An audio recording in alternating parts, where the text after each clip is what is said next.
નમસ્કાર કલમ યુદ્ધ સમાચારની સાથે હું છું આપની સાથે પાયલ બાંભણિયા। તો જોઈએ આજના મહત્વના સમાચારમાં। છોટાઉદેપુર બોડેલી રોડ પર દિશા સૂચક બોર્ડ લગાવવામાં આવતા વાહન ચાલકોને રાહત થઈ। Bodeli Chhota Udepur road highway number 56 પર આવેલો હોય અહીંથી રોજના હજારો વાહનોની અવરજવર થતી હોય, જેમ કે મધ્યપ્રદેશથી શ્રદ્ધાળુઓ પણ દર્શન કરવા માટે પાવાગઢ જતા હોય, પણ છેલ્લા કેટલાક સમયથી દિશા સૂચક બોર્ડના અભાવથી વાહન ચાલકોને ખૂબ જ મુશ્કેલીનો સામનો કરવો પડ્યો હતો।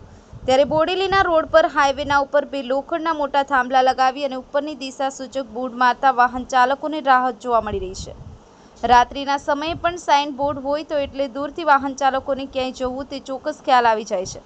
ખાસ કરી અને શહેરમાં છોટાઉદેપુર રાજપીપળા તરફથી પ્રવેશતા વાહનોને વડોદરા જવા માટે, હાલોલ માટે, પાવાગઢ જવા માટે ખૂબ જ મુશ્કેલી પડી રહી હતી, જેને લઈને છોટાઉદેપુર રોડ પર દિશા સૂચક બોર્ડ લગાવાતા બહારથી આવતા વાહન ચાલકોને મુશ્કેલી દૂર થશે અને સ્ટેચ્યુ ઓફ યુનિટી જવા માટે અહીં દૂરથી આવતા વાહન આવતા હોય છે ત્યારે દિશા સૂચક બોર્ડ મારવામાં આવતા લોકોને રાહત રહેશે।